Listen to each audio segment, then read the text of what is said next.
Hello students. आपका JPSC PT हो गया है और आपको अगर लगता है कि आपका मार्क्स आ जाएगा, आप पास हो जाएंगे, तो चलिए अब फिर मेंस की तैयारी शुरू किया जाए, है ना। और मैं मेंस की तैयारी में सबसे पहले जो हम लोग काम कर रहे हैं उसमें है कि आंसर राइटिंग शुरू करना होगा। और शुरू करने के लिए आप पहले दिन पेन उठाएंगे और सोचेंगे कि शुरू होगा, तो थोड़ा मुश्किल है। ठीक है। सर लोग कहते हैं लिखना चाहिए, लिखना शुरू करना चाहिए, तो धीरे धीरे आदत बन जाता है। लेकिन मेरा मानना है कि जब शुरू हम करें तो करें क्या, लिखे क्या। क्योंकि हम भी आंसर राइटिंग जब शुरू किए तो हमको भी यही समझ में नहीं आता था कि लिखना क्या है। ठीक है। तो सबसे पहले क्वेश्चन पढ़िए। फिर आज जो हम बुक लिए हैं वो बुक है एडुटेरिया का बुक, मुख्य परीक्षा के लिए। एडुटेरिया जो चैनल आपको पता होगा यूट्यूब पर चलता है। और साथ ही में ये बुक आपके बिहार का कोचिंग सेंटर है, बीपीएससी के लिए स्पेशली आता है। लेकिन इसमें आंसर राइटिंग को देखिए बहुत अच्छे ढंग से समझाया गया है। ये 2025 का एडिशन है। अगर आप लोग इसको पसंद करेंगे तो 2026 के एडिशन वाला मुख्य परीक्षा में भी जितना सेट सर दिए हैं, 10 सेट के आसपास है, उसको हम लोग 2-3 दिन में सॉल्व कर जाएंगे। ठीक है। तो इसमें बहुत अच्छे तरीके से बताया जाता है कि क्वेश्चन क्या है और उसको आप सॉल्व कैसे करेंगे। जैसे कि पहले आप स्क्रीन पे क्वेश्चन देख पा रहे होंगे कि जनजातीय विद्रोहों में विशिष्ट स्थान रखने वाले मुंडा विद्रोह के कारण, प्रकृति एवं परिणामों की चर्चा करें। ये क्वेश्चन है, इसका दायरा है ये। तो इसमें पहले ही आपको समझाया गया है कि आपको लिखना कैसे है। यह प्रश्न मुंडा विद्रोह को लेकर पूछा गया है। ठीक है। जिसमें हमें इस विद्रोह के कारण, प्रकृति एवं परिणामों को लिखना है। कारण, प्रकृति एवं परिणामों को लिखना है। ठीक है। तीनों बात बताया गया। इस प्रश्न को हम निम्न स्टेप के माध्यम से लिख सकते हैं। ये स्टेप आपको समझाए हैं। धीरे धीरे जब आप 2-4 क्वेश्चन इस तरह से स्टेप वाइज सॉल्व कर लेते हैं, फिर आपके माइंड में स्वतः आने लगेगा कि हाँ, हमको ऐसे क्वेश्चन सॉल्व करना है। ठीक है। जब हम भी शुरू में आंसर राइटिंग शुरू किए थे तो हमको इस टाइप का बुक बहुत मदद किया था। ठीक है। तो आपको भी निश्चित ही इससे मदद होगा। एकदम जल्दी में आप मतलब अभी भी शुरू किए हैं आप लिखना और कुछ समझ ही नहीं आता, पेन तो ले लेते हैं, पेंसिल तो ले लेते हैं, कॉपी लेके बैठे रहते हैं और सोचते हैं लिखे क्या। तो वही आपको सॉल्व होगा इससे। तो देखिए, स्टेप फर्स्ट में भूमिका लिखना है, स्टेप 2 में मुंडा विद्रोह का कारण लिखना है, स्टेप 3 में लिखना है मुंडा विद्रोह की प्रकृति। ठीक है। कारण हो गया, प्रकृति हो गया। फिर स्टेप 4 में मुंडा विद्रोह का परिणाम लिखना है। ठीक है। और स्टेप 5 में फिर निष्कर्ष लिखना है। लिखना तो आप ही को है, सजाना भी आप ही को है, लेकिन ये बुक आपको इतना बता देता है कि आपको किस ढंग से लिखना है। तो आप स्टेप वाइज पहले आपको समझ में आ गया कि सबसे पहले भूमिका बांधेंगे, फिर मुंडा विद्रोह के कारण बताएंगे कि इन लोगों को क्यों जरूरत पड़ा एक विद्रोह करने का। फिर बताएंगे कि मुंडा विद्रोह की प्रकृति कैसी थी, क्या शांत भाव से सब रैली करते थे कि बहुत उग्र थे, विरोध करते थे, रैली में मारने और काटने की बातें करते थे, कैसा था इनका विद्रोह। फिर है मुंडा विद्रोह का परिणाम क्या हुआ, परिणाम में क्या ये लोग सफल हुए, असफल हुए। और फिर है निष्कर्ष। निष्कर्ष हमेशा बैलेंस्ड वे में बताया जाता है। ठीक है। फिर हम लोग निष्कर्ष की बात करेंगे। ठीक है। तो चलिए शुरू करते हैं कि भूमिका कैसे बांधा है ये। भूमिका, औपनिवेशिक शासन काल के पूर्वार्ध में जब राष्ट्र आंदोलन का उदय भी नहीं हुआ था, तब जनजातीय विद्रोह ने उपनिवेशवाद विरोधी असंतोष को प्रमुखता से व्यक्त किया। इन विद्रोहों की एक लंबी श्रृंखला रही, जिसमें 1895 से लेकर 1900 ईस्वी के बीच छोटानागपुर इलाके में बिरसा मुंडा के नेतृत्व में हुआ मुंडा विद्रोह का विशिष्ट स्थान है। यह विद्रोह हिंसक प्रकृति एवं स्थानीय स्वरूप में दीकुओं को इस क्षेत्र से बाहर निकालकर पुनः मुंडा राज स्थापित करने के उद्देश्य से हुआ था, जिसका दूरगामी प्रभाव भारतीय स्वतंत्रता संग्राम पर पड़ा था। ये भूमिका इस बुक का लिखा हुआ है, आप इससे भी अच्छा लिख सकते हैं, आप खुद भी ट्राई कीजिए। चलिए अब स्टेप 2 आ गए और स्टेप 2 में आप लिखेंगे मुंडा विद्रोह का कारण। भूमिका बहुत ज़्यादा नहीं लिखते हैं। ठीक है। कि आप पूरा एक पेज भूमिका ही लिख रहे हैं, वैसे नहीं लिखते। भूमिका बांध लिए। अब आप स्टेप 2 में आ गए मुंडा विद्रोह का कारण। कारण में देखिए, पहला है परंपरागत अधिकारों का हनन, दूसरा है नई भूमि व्यवस्था के अंतर्गत शोषण, तीसरा है नई प्रशासनिक व्यवस्था के अंतर्गत शोषण, फिर है चौथा रीजन है इस क्षेत्र में दीकुओं का प्रवेश, पांचवा है अनुबंधित मजदूरी व्यवस्था एवं बैठबेगारी, और छठा है इस क्षेत्र में ईसाई मिशनरियों का प्रवेश। देखिए, बुक इसको सिंपल वे में लिखा है। अगर आप इसको बॉक्स बना के कोई और डिजाइन से लिखना चाहते हैं तो आप लिख सकते हैं। फिर परंपरागत अधिकारों का हनन जो पहला पॉइंट दिया है, उसके अंदर भी कुछ कुछ बातें बताई गई हैं, इससे कि क्लियर होता है कि आप इसको अच्छे से समझते हैं और आप इस बात को अगले को कन्वे भी कर पा रहे हैं। तो देखिए, इसमें लिखा है प्रकृति प्रेमी एवं स्वनिर्भर आदिवासी समुदाय के प्रकृति एवं परंपरागत अधिकारों का हनन, 1765 की इलाहाबाद की संधि से अंग्रेजों को बिहार, बंगाल, उड़ीसा की दीवानी मिली थी। 1867 में झूम खेती पर प्रतिबंध लगा दिया गया था। इसके साथ अन्य परंपरागत अधिकारों पर भी रोक लगाए गए थे। दूसरा है कि नई भूमि व्यवस्था के अंतर्गत शोषण हो रहा था। स्थायी बंदोबस्त का दुष्परिणाम देखने को मिल रहा था। भू राजस्व की दर पहले की अपेक्षा 3 गुनी हो गई थी। महाजन, साहूकार एवं सूदखोर के जाल में आदिवासी फंसते चले जा रहे थे। फिर तीसरा है कि नई प्रशासनिक व्यवस्था के अंतर्गत शोषण। पंचायत की जगह कोर्ट कचहरी, पुलिस प्रशासन का चलन हो गया। पुलिस प्रशासन, कोर्ट कचहरी, सभी महाजन, साहूकार, सूदखोर का पक्ष लेते थे। ठीक है। नेक्स्ट देखिए, चौथा रीजन जो है उसमें लिखा गया है कि इस क्षेत्र में दीकुओं का प्रवेश। आदिवासी समाज बाहरी लोगों को दीकू कहते थे। उनके प्रवेश से सहज नहीं थे, दुखी थे ये लोग। दीकू में महाजन, सूदखोर, पुलिस प्रशासन आदि शामिल थे और ये लोग तंग करते थे यहाँ के आदिवासियों को। ये आदिवासी मूल के नहीं थे। पांचवा है अनुबंधित मजदूरी व्यवस्था एवं बैठ बेगारी। भागलपुर वर्धमान रेल लाइन निर्माण 1860-62 में जबरन एवं अनुबंधित मजदूरी से असंतोष, इसे बैठ बेगारी कहा जाता था। फिर छठा है इस क्षेत्र में ईसाई मिशनरियों का प्रवेश। 1813 के चार्टर एक्ट से और मुंडा की धार्मिक मान्यताओं एवं परंपराओं पर चोट। 1813 का चार्टर एक्ट आपको पता है, पूरा लंबा लिखने की जरूरत नहीं है कि इससे ही ईसाई मिशनरियों को खुला छूट मिल गया था कि ये अपने धर्म का प्रचार कर सकते हैं। तो आप इतना लिख दिए तो पता चल गया कि आपको उसके बारे में जानकारी है। ठीक है। अब हम लोग आगे स्टेप 3 में, मुंडा विद्रोह की प्रकृति कैसी थी। ठीक है, इसके बारे में लिखना है। तो चलिए इसको पढ़ लेते हैं कि इसकी प्रकृति कैसी थी। बिरसा मुंडा के नेतृत्व में 1895 से लेकर 1901 के दौरान, ऐसे तो 1900 में इनकी मृत्यु हो गई थी, रांची और सिंहभूम के आसपास के इलाके में किया जाने वाला यह विद्रोह यद्यपि स्थानीय प्रकृति का था, जिसे आधार प्रदान करने में जनजातीय शोषण से उपजे असंतोष ने महत्वपूर्ण भूमिका निभाई। तथापि अपनी प्रकृति में यह ऐसा आद्य आधुनिक आंदोलन था जो शोषण विरोधी प्रकृति को भी धारण करता था और राष्ट्रवादी रुझानों को भी, आधुनिक प्रगतिशील तत्वों को भी समाहित करता था और धार्मिक रुझानों को भी।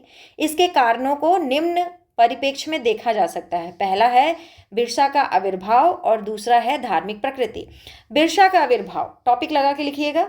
स्पष्ट है कि 1890 के दशक के मध्य तक आते आते बड़े आंदोलन के लिए इस क्षेत्र में सामाजिक, आर्थिक और सांस्कृतिक के साथ साथ राजनीतिक प्रशासनिक वातावरण तैयार हो चुका था। आवश्यकता थी योग्य व कुशल नेतृत्व की। इस आवश्यकता को पूरा किया बिरसा मुंडा जी ने। बिरसा के पास मुंडा जनजाति की परंपरा और संस्कृति की तो समझ थी ही और पाश्चात्य शिक्षा एवं ईसाई धर्म सिद्धांतों की जानकारी भी थी। इनके जीवन के बारे में जब हम लोग पढ़ेंगे तो जानेंगे कि ये शुरू में ईसाई धर्म को भी कबूल करते हैं, उसके बाद ईसाई धर्म में भी जो जानकारी है पूरे धर्म को समझते हैं, पाश्चात्य शिक्षा भी मिलता है इनको। ठीक है। बिरसा ने जनजातीय शोषण से मुक्ति हेतु बेचैन मुंडाओं की मानसिकता को समझते हुए खुद को उनके मुक्तिदाता के रूप में प्रस्तुत किया। धार्मिक प्रकृति, उसने घोषणा की कि मुंडा जनजाति को दीकुओं से मुक्ति दिलाने और उनके उत्थान के लिए ही उन्हें भगवान ने भेजा है। बिरसा ने हिंदू मत, ईसाई धर्म और मुंडा राजनीति के सम्मिश्रण के जरिए ऐसी रणनीति तैयार की जो अंग्रेजों के राजनीतिक प्रभुत्व की समाप्ति, सभी दीकुओं और विदेशियों के निकाल बाहर और स्वतंत्र मुंडा राज्य की स्थापना के उद्देश्य से परिचालित थी। उसने तमाम प्रकार के धार्मिक, सामाजिक रूढ़ियों और रीति रिवाजों का विरोध करने के साथ साथ पशु बलि का भी निषेध किया। नैतिक आचरण की शुद्धता और आत्म सुधार पर जोर देते हुए उन्होंने मुंडाओं को ईश्वर के प्रति आस्था का संदेश दिया। देववाद, बहुत सारे देवताओं को मानने के बजाय के निषेध की पृष्ठभूमि में उन्होंने एकेश्वरवाद का उपदेश देते हुए मुंडाओं को यह बतलाया कि सिंह बोंगा की दया से समाज में पुनः एक आदर्श व्यवस्था आएगी और शोषण उत्पीड़न के युग का अंत होगा। देखिए एक बात जो हम आपको समझा रहे हैं, सुनिए। ये बुक जो है, इसका लैंग्वेज जो है वो अपने हिसाब से है, लेकिन हम लोग भगवान बिरसा मुंडा के प्रति बहुत ही श्रद्धा और आदर रखते हैं, तो हमारा जो सेंटेंस होगा उस सेंटेंस में भी हमारा जो भाव है वो दिखना चाहिए। जिस तरह से इस बुक में हर जगह उनके लिए वर्ड यूज़ किया गया है वो आप यूज़ नहीं करेंगे। ठीक है। हम लोग झारखंड में उनका एक अलग ही स्थान है, हम लोग भगवान से कुछ कम नहीं मानते इनको, तो हमारा सेंटेंस में भी उनके प्रति आदर दिखना चाहिए। तो यही है कि दूसरे बिहार का प्रोडक्शन है ये बुक, तो वहाँ के लैंग्वेज के हिसाब से ये लिखा हुआ है, हम अपने लैंग्वेज के हिसाब से लिखेंगे। ठीक है। ऐसा प्रतीत होता है कि बिरसा उस दौर के सामाजिक धार्मिक सुधारों से प्रेरित थे, तभी तो उन्होंने अपनी बातों को मुंडाओं तक पहुंचाने के लिए प्रार्थना सभाओं का सहारा लिया। लेकिन इन प्रार्थना सभाओं के निहितार्थ धार्मिक से कहीं अधिक राजनीतिक थे। इस सभाओं में अक्सर वे मुंडाओं में व्याप्त भय और आतंक को समाप्त करने की कोशिश करते थे। वे अपनी अलौकिक शक्तियों का दावा करते हुए मुंडाओं को आश्वस्त करते थे कि कोई भी लौकिक शस्त्र उन्हें मार नहीं सकता। फिर है उपनिवेशवाद विरोधी प्रकृति। बिरसा मुंडा ने के नेतृत्व में होने वाले आंदोलन के उपनिवेशवाद विरोध प्रकृति का संकेत औपनिवेशिक सत्ता की उसके द्वारा अस्वीकृति और सरकार को लगान ना देने के निर्देश से मिलता है। धीरे धीरे बिरसा मुंडा की लोकप्रियता बढ़ती चली गई और 1895 ईस्वी तक आते आते उन्होंने मुंडा आदिवासियों का सशस्त्र सैन्य दल तैयार कर लिया। फिर साहूकारों, मिशनरियों, अधिकारियों सहित सभी बाहरी लोगों पर आक्रमण के साथ विद्रोह की शुरुआत हुई। गिरफ्तारी से रिहाई के पश्चात 1895 में 25 दिसंबर को एक बार फिर से उन्होंने उपद्रव को नेतृत्व प्रदान किया। ब्रिटिश राज के पुतले जलाए जाते और मुंडा लोग उत्साहपूर्ण होकर इस गीत को गाते थे, कटोंग बाबा कटोंग, साहेब कटोंग, रानी कटोंग कटोंग। ठीक है, ये आप जो भी याद करके रखे होंगे, इस टाइप का जो लाइन होता है उसको लिखना चाहिए, मार्क्स अच्छा मिलता है। ठीक है, चलिए, अर्थात काटो बाबा काटो, यूरोपियों को काटो, दूसरी जातियों को काटो। 1899 के क्रिसमस की पूर्व संध्या पर बिरसा के अनुयायियों ने, जो पहले ही बड़ी संख्या में ईसाई बने मुंडाओं को अपने एक ईश्वर वाले नए धर्म में दीक्षित कर चुके थे, जिसका पैगंबर बिरसा भगवान थे। रांची और सिंहभूम जिलों में 6 पुलिस थाना क्षेत्रों में तीर चलाए गए और चर्चों को जलाने का प्रयास किया गया। जनवरी 1900 में तो मुंडाओं ने पुलिस को ही अपने तीरों का निशाना बनाया, जिससे रांची में भय का लहर फैल गया। इस बार का उपद्रव पूर्व की तुलना में कहीं अधिक हिंसक था और इसकी उपनिवेशवाद विरोधी प्रकृति कहीं अधिक स्पष्ट थी। कारण यह है कि इस बार विद्रोहियों ने पुलिस चौकियों के साथ साथ ईसाई मुंडाओं पर भी निशाना साधा। स्थिति के स्थानीय प्रशासन के नियंत्रण से बाहर होने के बाद रांची से मंगवाई गई सैन्य टुकड़ी के जरिए विद्रोह का दमन किया गया और बिरसा मुंडा सहित उसके साथ गिरफ्तार किए गए। मूल्यांकन है, अगर बिरसा मुंडा द्वारा घोषित उद्देश्यों के परिप्रेक्ष्य में बिरसा आंदोलन का मूल्यांकन किया जाए तो ना तो आंदोलनकारियों को औपनिवेशिक राज्य का अंत कर स्वतंत्र मुंडा राज्य की स्थापना में सफलता मिली और ना ही विदेशियों सहित सभी दिकुओं को बाहर निकाल पाने में उनको सफलता मिली। इस दृष्टि से यह आंदोलन विफल रहा। लेकिन विद्रोह के पश्चात नई भूमि बंदोबस्ती और रांची जिले में भूमि सर्वेक्षण निश्चय ही बिरसा आंदोलन के ही तात्कालिक परिणाम थे, जिसका उद्देश्य मुंडा जनजातियों को शोषण से बचाना था।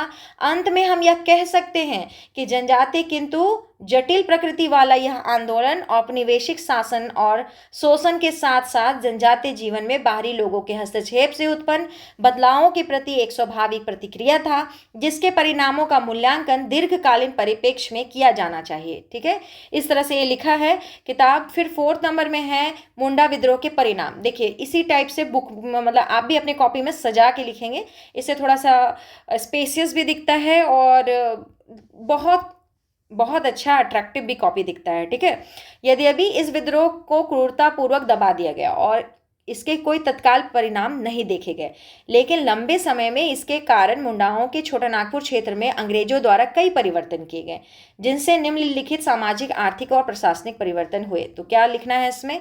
बीच में लिखना है मुंडा विद्रोह के परिणाम, फिर गोल बनाइए और लिखिए। देखिए, ये जो पैटर्न होता है इसको हर बार हम लोग चेंज करते हैं। ठीक है, कितना कारण लिख रहे हैं उस हिसाब से पैटर्न बनाते हैं और पैटर्न भी हम आपको बहुत तरह का सिखा देंगे। इसको सीखने में ज़्यादा समय नहीं लगता है, 1 से 2 आंसर राइटिंग में आप सीख जाते हैं। सीखना क्या है? क्वेश्चन पढ़ने, क्वेश्चन को तोड़ने और स्टेप वाइज आंसर कैसे लिखना उस पर कॉन्सेंट्रेट कीजिए। कैसे डिजाइन बनाना है, कैसे कॉपी सजाना, वो तो आप 1 से 2 आंसर में सीख जाएंगे, क्योंकि हम भी 2 आंसर लिखते लिखते में सीख गए थे। ठीक है, तो चलिए, सबसे पहला है कि मुंडा विद्रोह के परिणाम। जनजातियों में एकता एवं सकारात्मक प्रवृत्ति का विकास, परंपरागत एवं स्थानीय विद्रोह की परंपरा, नई भूमि व्यवस्था की स्थापना, बेगारी प्रथा की समाप्ति, छोटा नागपुर काश्तकारी अधिनियम 1908 आया। इस क्षेत्र में जनजातीय भूमि का सर्वेक्षण मुंडा जनजाति के संरक्षण हेतु। ठीक है, इस टाइप से लिखा जाता है। चलिए, अब आगे बढ़ा जाए, अब हम लोग निष्कर्ष पे आ गए हैं, ठीक है।